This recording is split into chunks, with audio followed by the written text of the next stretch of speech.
Welcome everyone, Costin here with the discussion about Legendary Lords in Total War Warhammer free Immortal Empires and which are the best for a long campaign, an empire building campaign, or just a campaign that's going to last, let's say, 100 turns or more. I've talked about the Legendary Lords with the fastest campaigns. Let's talk about the Legendary Lords that are most suited for long campaigns. There are a lot of things that do matter, but one of the things that actually is critical is climate type, because if climate is limiting your empire, then that can have a significant slowdown effect on your empire building. It will slow you down on the campaign map, it will slow you down where you can expand, when you can expand, and you'll be spending a lot of the money you're earning each turn on that. So, first off on this list is Durthu.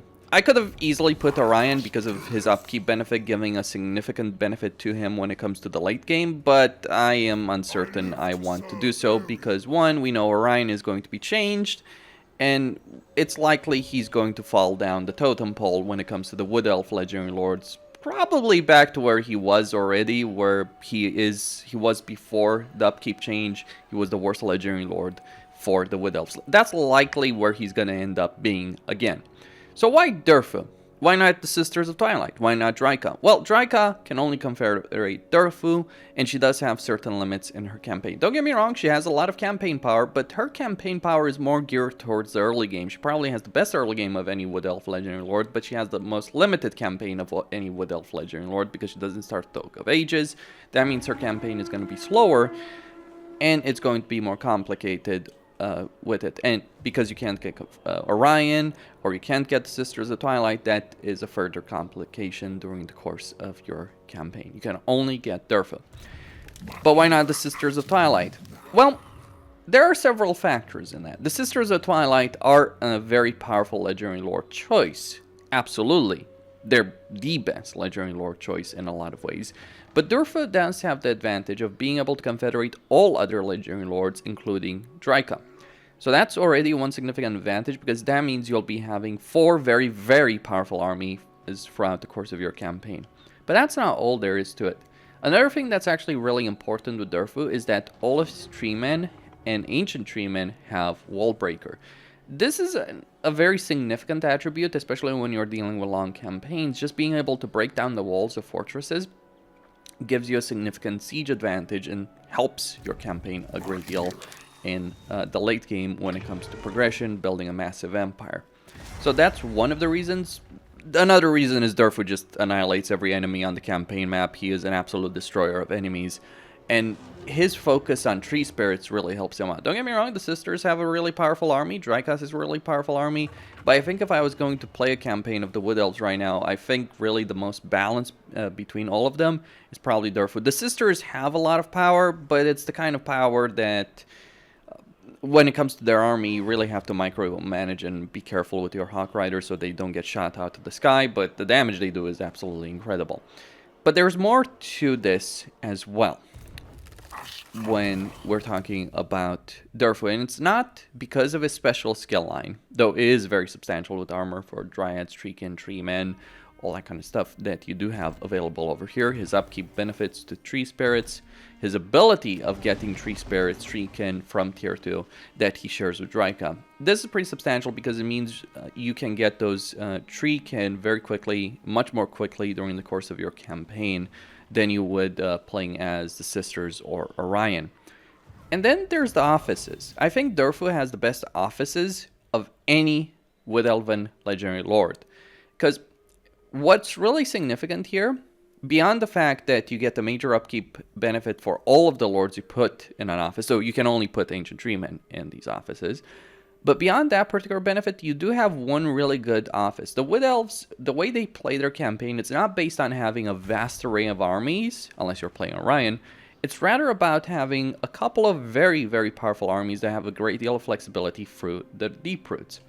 And what's really great here is when you're going and confederating other lords, you do need growth in your campaign as the Wood Elves, but it can be a bit tricky throughout the course of the campaign to actually get really, really good growth. Growth is not used in the same way for the Wood Elves. It's used mainly to construct economic buildings. So the more growth you have, the better your economy is going to be, the better your economy is going to be, the more armies you'll maintain. And Durthu has a very substantial benefit here. he gets a 25 growth benefit in a local province through an office.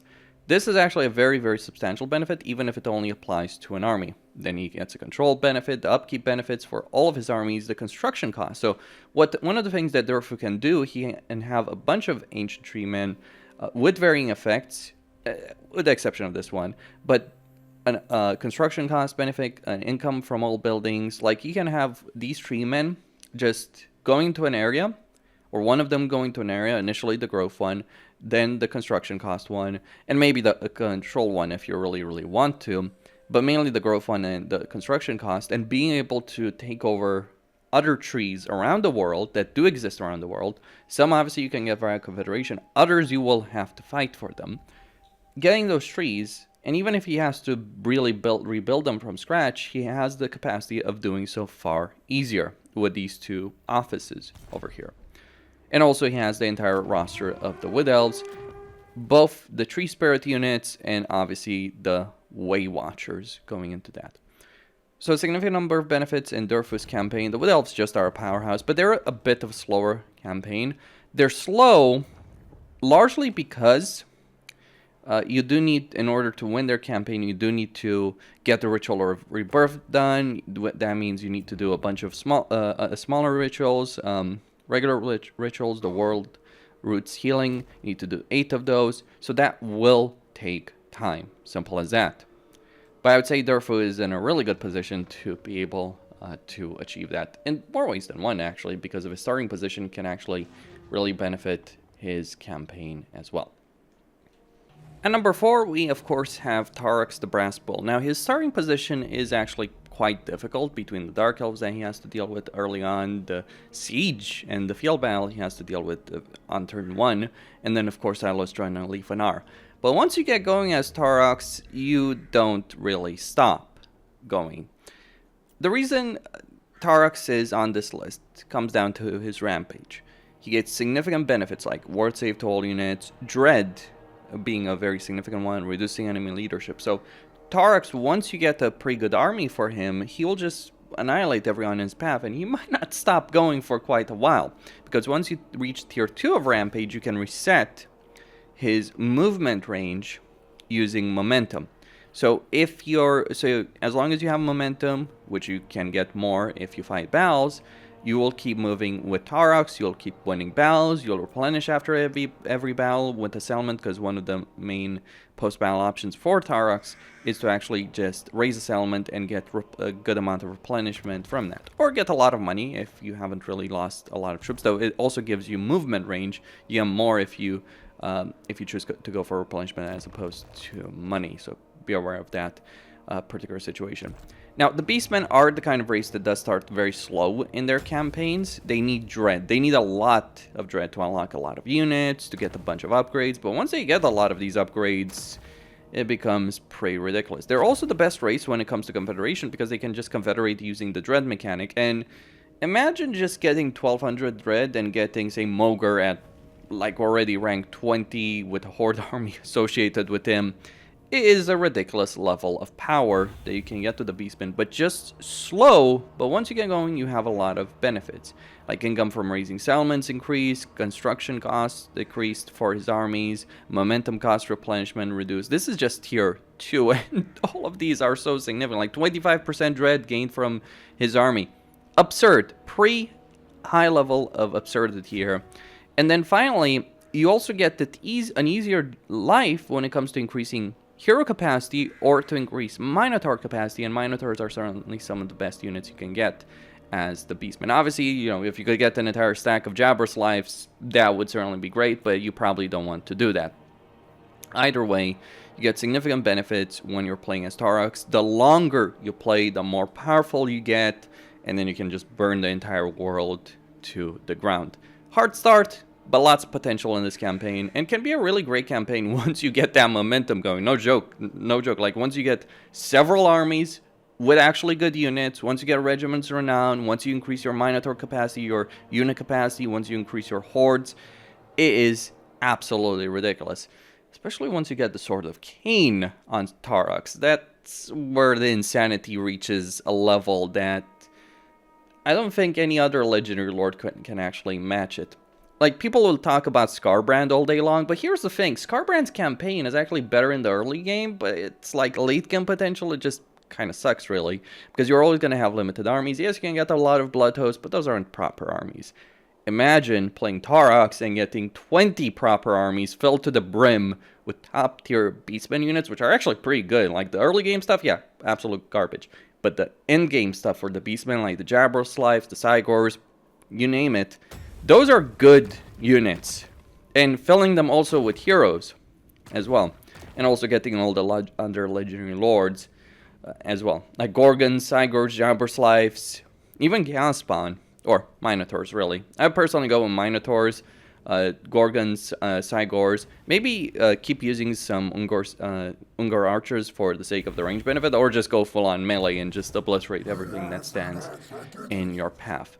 So the more you play, the stronger you get. The stronger you get, the more ridiculous you get. The more you unleash death and devastation on your enemies. No joke, this is the... Taurox is the kind of guy who one day shows up in the middle of the Empire, all alone with just his army, and within a single turn he's burnt it all to the ground. Maybe a bit of an exaggeration, but believe it or not, I'm sure you could actually manage it. The only thing that would stop you is the fact that you've actually completed this rampage and you lost the ability to replenish momentum. But yeah, you could kill probably both Karl Franz and Gelt in the same turn. That is ridiculous. Plainly ridiculous in his campaign. And number 3 is a campaign that, honestly, at one point I'm probably just going to play myself, probably after 3.0 comes out and the Chaos Dwarf insanity dies down. But I guess we will see how that plays out and what kind of changes Creative Assembly is going to make with that patch, and what lies on the horizon. But of course we get Alarielle the Radiant. But why Alarielle? Why not, say, Alifanar or maybe Teclis? Well, Teclis, while he does have the benefit of being able to settle jungle, he can't settle frozen, so that kind of nullifies the benefit he gets. Like, if he could get frozen in jungle, yeah, Teclis would be the top of the list. I know it sounds weird, but just terrain type alone, climate type alone is a significant benefit. Now, Alarielle is winning at the moment at number 2 in the poll, but personally I don't think she quite deserves that situation, because she does have some climate limitations, some severe one. Like, she can settle Wolf 1, and she can settle Frozen, but that's pretty much going to be it of very useful climate types. I mean, she can settle Magical Forests as well. Don't underestimate the potential there, because actually having these settlements under your direct control is an enormous benefit for the High Elves, because the High Elves are the kind of race where if you have settlements with a lot of building structures, you benefit immensely, economically, hero-wise, because you can basically get hero capacity for every hero type in these kind of settlements, whereas otherwise you have to choose between your economy and, of course, your hero capacity. That alone, just being able to take basically all of Athaloran, it might feel weird to declare war on the Wood Elves, but then again, to be quite blunt about it, the Wood Elves are not useful allies. They're more useful to just sack their settlements as every other Legendary Lord. But in Alarielle's case, she actually benefits quite a lot by being able to take the forest. So that's the first reason. She actually has some territorial benefits, despite the fact that her climate is limited basically to temperate and frozen. But that is still a gargantuan amount of territory that she can take in her campaign. On top of that, anytime she takes over a settlement, she will put the power of nature on it. The power of nature gives you influence, control, growth, and reduces corruption and increases winds of magic. So, temporary, but very powerful benefit that she gets. The growth benefit means that when you're taking over a settlement, you can easily grow it back to, or much more easily grow it back to a high level. And this also helps you with different climate types, like unsuitable climate that you might be dealing with during the course of a campaign, or uninhabitable settlements. Even the control the control you're gaining nullifies the control problem. In fact, you're gonna get the beneficial control. Furthermore, High Elves benefit from a high level of control because their base economic building is just gonna generate more money if they have a high level of control. Alarielle can reach the highest level of control probably in the entire game. And that is not a ridiculous sentiment to express. It's not because of this temporary benefit, though it does help. So another benefit. Free, she has easy access to the Sword of Cain, and unlike every other Legendary Lord in the entire game, she doesn't really care about diplomatic downside. Well, she might care, but you can basically make Alarielle a complete powerhouse, or you can just give that Sword of Cain to Tyrion. And by the way, Wasteland is not uninhabitable for you, as it is for Tyrion. So yeah, you can get the Shrine of Cain, get the Sword of Cain relatively quickly during the course of this campaign, or you can confederate Tyrion and give it to him and just make him the powerhouse if you so desire. Beyond that, we're not finished. Like, just the list of bonuses that Alarielle has just keeps growing larger and larger. She does have a major early game problem that turns into a major late game benefit. So Alarielle has the Defender of Ulthuan mechanic. Basically, the way this works is if any part of Ulthuan is controlled by a non-High Elven faction, you're going to suffer downsides. But if all of Ulthuan is controlled by the High Elves, and this is very doable, and you will do it in any campaign as Alarielle, or as Tyrion, or Lefanar, even Elfarion, you will certainly unite all of Ulthuan. But once you do, you start getting major control, construction cost benefit, income benefits, and diplomatic relations benefit. Though the diplomatic relations benefit don't really matter unless we're talking about confederation with Emmerich and Teclis. Fun fact, Alarielle might be actually the best one to be able to confederate Teclis and Emmerich, because they're very far away. They don't necessarily like the High Elves back at home. It's a bit weird, I know, but still, you might have the easiest time confederating just from the diplomatic benefit here alone. There's another major benefit in Alarielle's campaign. She does get the invocation of Lilith. She gets the greater invocation of Isha. She can get more items in her campaign with the invocation of Lilith and, of course, the Channeling Spire. She can also get regeneration for Dryads, Treekin, and Tree-Man units and casualty replenishment, and, of course, immune to all attrition, which others have.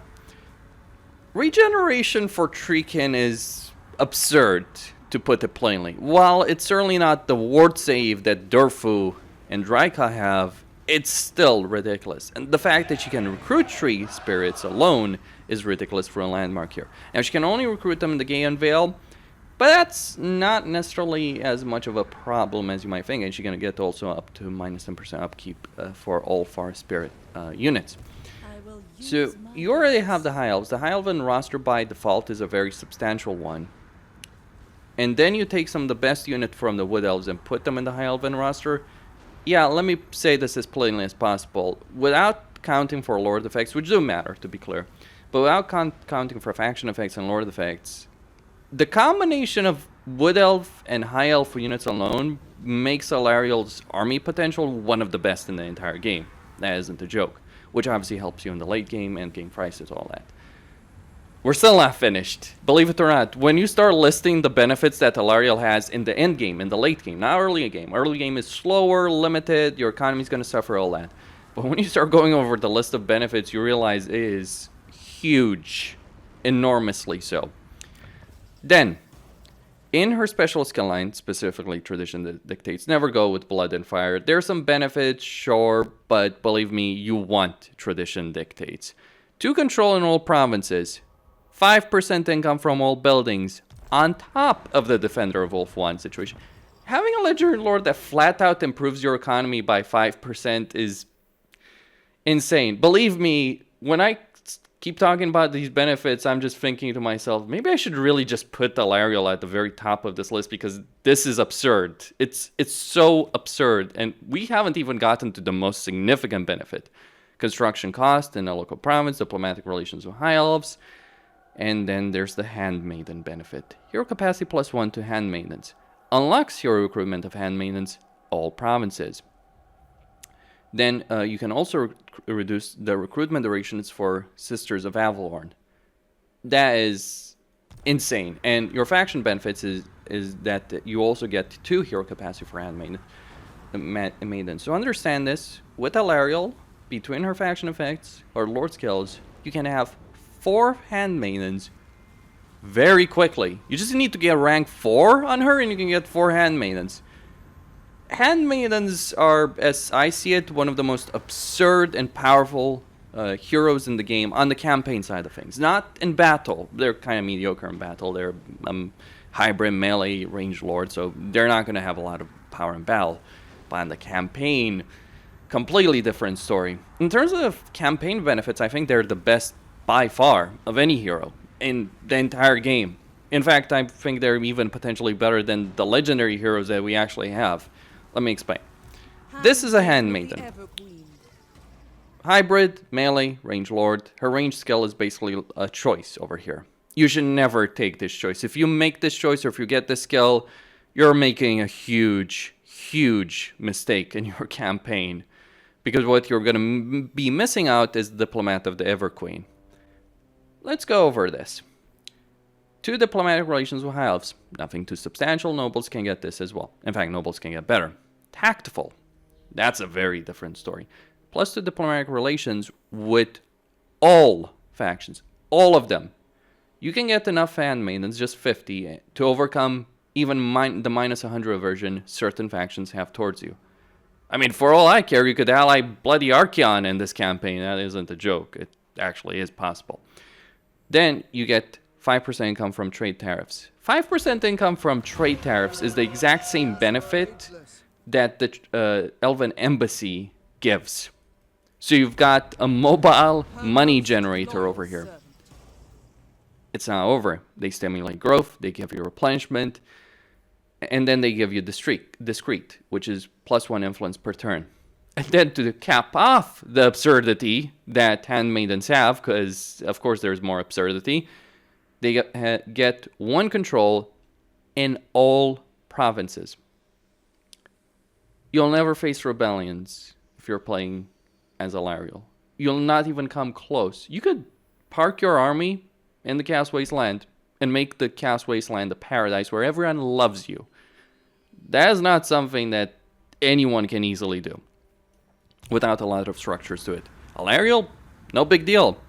Get like 10 handmaidens, which you absolutely can, and just park yourself in the Chaos Wasteland.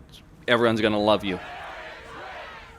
And the thing about Alarielle, the final thing that makes her absurd, so ridiculously absurd, is that she doesn't recruit handmaidens in the same way. The way that High Elves usually recruit handmaidens is they get the Groove, they get the Greater Groove, and then they get the Blessed Groove, which gives them the Hero Recruitment for Sisters and the Handmaiden capacity. That's a tier 4 structure. Alarielle has it at tier 3. Now, beyond the obvious that it's a lower tier, this means, and this is no joke, this means you can construct it in a minor settlement. But let's look at a handmaiden compared to the Elven Embassy, because that's going to be the choice. What does an Elven Embassy provide you in a region with a province with no ports compared to a handmaiden? The trade tariff situation is going to be the same. Yes, you get one more influence, but by the end game you're going to be soaking in influence, especially with a lot of handmaidens. And that's it, really. You benefit more, not joking, you benefit more, literally, from getting this, from not getting this, and instead getting the Handmaiden's Gallery in every damned minor settlement. Fill your entire empire with these, and get tons and tons and tons of handmaidens. It is ridiculous. And because of various benefits you can get as High Elves, you can even recruit them at a fairly high rank. So that means you might get to a point in your campaign where you're literally recruiting handmaidens, and that you can just recruit them and get all those special skills that they have. It's absurd. It honestly is absurd. Like, when you add everything together, 1 + 1 + 1, and you realize just how much Alarielle gets in her campaign, she does have a lot of unsuitable terrain, but she doesn't care.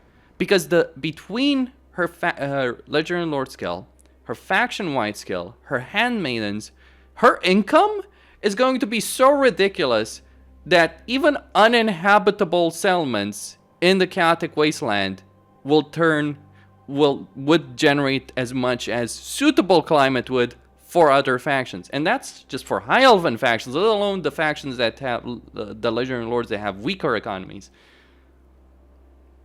Alarielle is ridiculous. Weak early on, certainly the slowest campaign of the Wood Elves in a lot of ways. But once you get going, holy shit, do you get going. And people think Taurox and Scarbrand are absurd. You haven't seen the Wood Elf Everqueen and her potential. And the huge diplomatic benefit you're getting means that you don't give a crap about using the Sword of Cain, because even with using the Sword of Cain, you're still going to have better diplomatic relations than any other High Elf Legendary Lord can achieve with all factions worldwide.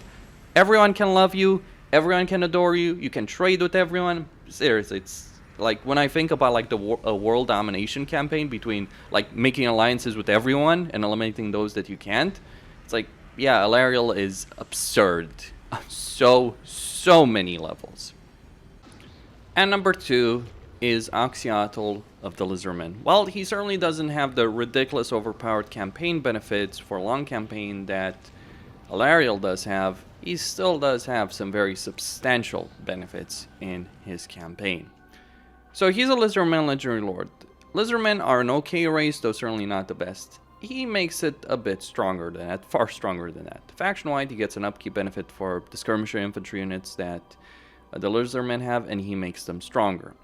His army is focused on these units even further. That's not really the important bit, though.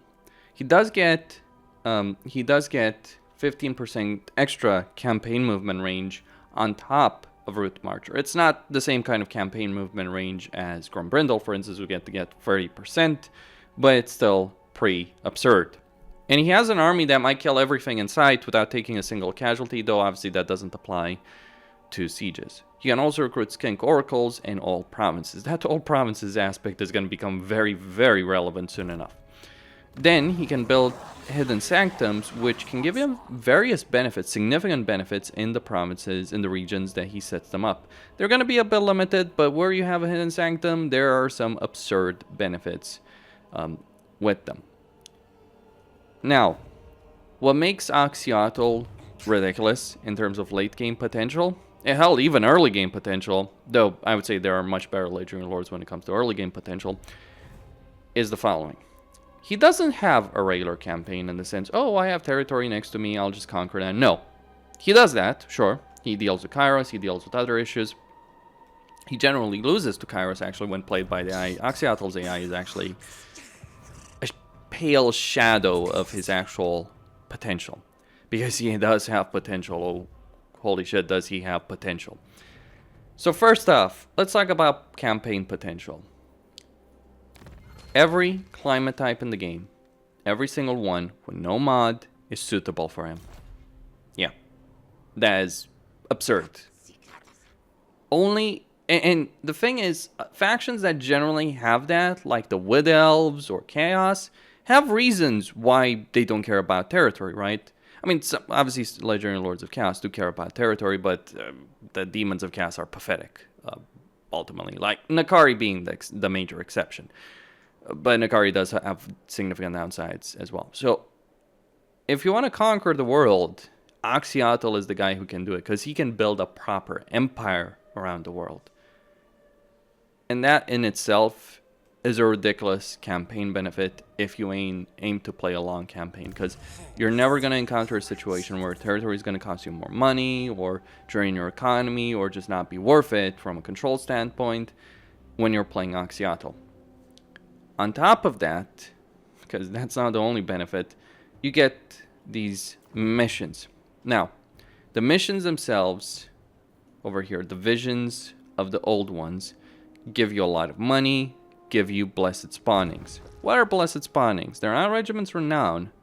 In quite a few ways, they're much, much better than Regiment's Renown. Not in terms of combat ability, but availability, because Regiment's Renown limited to 1 per each. By the way, the number of Regiments Renown that some factions have in this game is absolutely ridiculous. Like, holy cow, did the Lizardmen have? But that's because they have a lot of Legendary Lords. The thing about Blessed Spawnings is that these are units that you can get, that all Lizardmen can get through doing certain missions. But Oxyotl will always get missions that give him Blessed Spawnings as rewards, because they can be given as reward, and more often than not are, for the special missions in his campaign. Blessed Spawnings cost no money to recruit. They basically create a pool, a global recruitment pool, like Regiment's Renown. And they're basically better versions than the default Lizardman units. So what I'm saying is, if you're ever in a situation where you need an army, a powerful army, to show up out of thin air, Oxyotl can build such a huge stack of blessed spawnings that he can recruit some of the best units in the Lizardman roster instantly wherever he goes. Or get the secondary army that does that. That in itself is pretty absurd. Add the Hidden Sanctums, which give you also more benefits. His Invincible army, it gets pretty crazy. What's even crazier is this. These missions allow you to teleport to the location. Now, you should never click this button like I'm about to do here, because it's not going to put you in the right position. You want to fight this army on your own. Might be worth, actually, though, building a second army over here to take this mountain, and you just teleport here at the end. But still, what is important here is that these missions will take you all over the world. You get no trespass penalty for Oxyotl's army. You have every climate type being suitable. And generally speaking, the threats that you teleport to deal with are not so insubstantial. Actually, very few things can be substantial enough to deal with Oxyotl's army. So you can show up on, say, Sylvania and just conquer it within a couple of turns. Vlad's not going to stop you. He sure as hell can't. And even if he poses a challenge, well, big deal. Recruit a second lord next to Oxyotl once you take a settlement. Get all those blessed spawnings, unleash the power of the Lizardmen.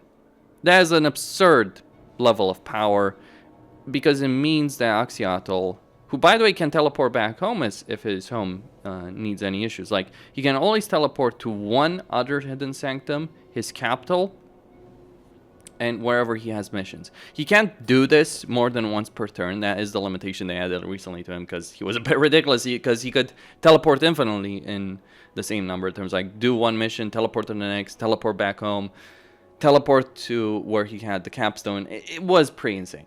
You do have a single capstone. Basically, you need a Hidden Sanctum with this capstone of Topek.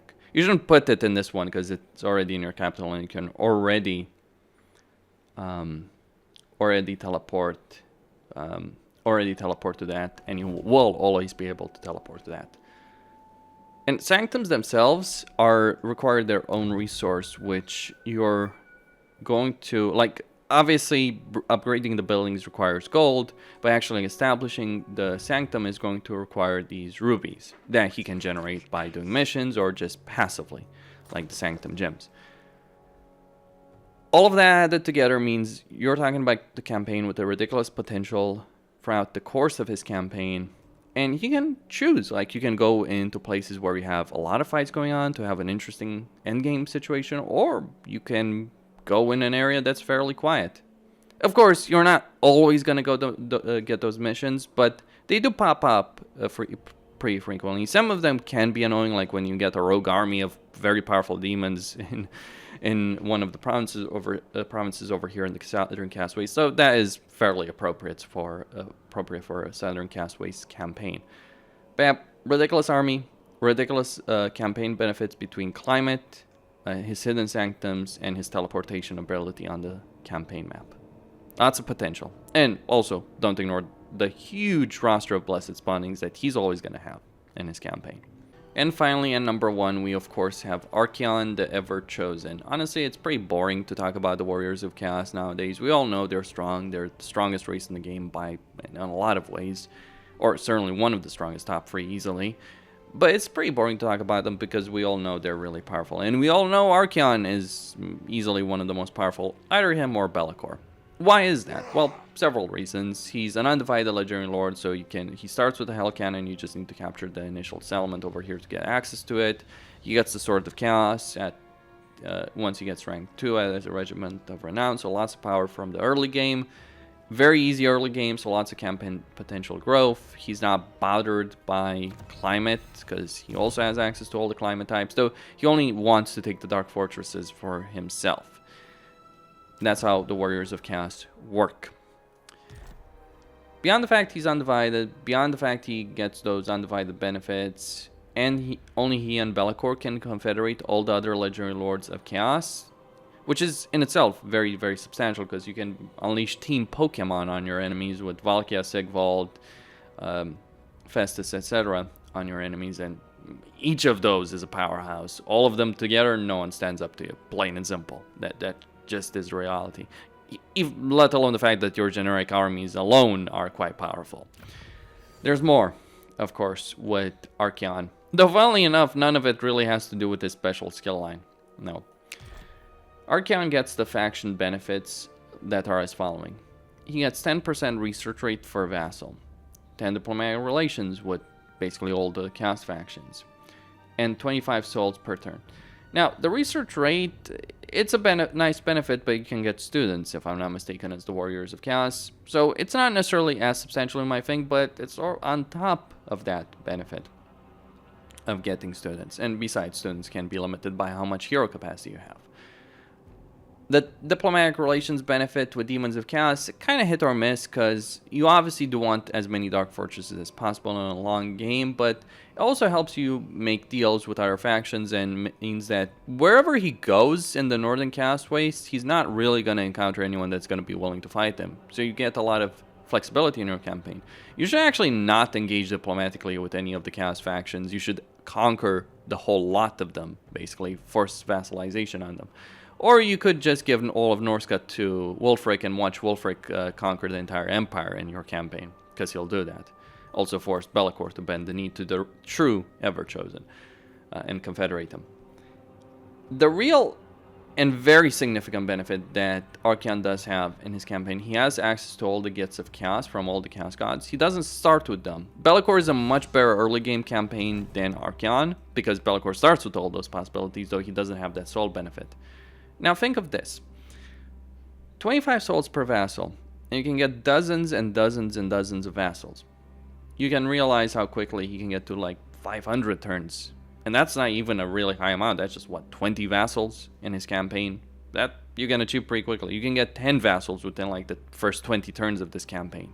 Depends on how you play it, and it's not all vassals are worth it, and it's not necessarily too important. But the thing about the souls is that maintaining those gifts of chaos or getting them can be very costly. And also, souls are not just used for the gifts of chaos, they're used for ascension, they're used for the path of glory, they're used to devote your heroes to a particular god, or they're used to ascend your generic lords to demon princes, dedicated ones or undivided ones.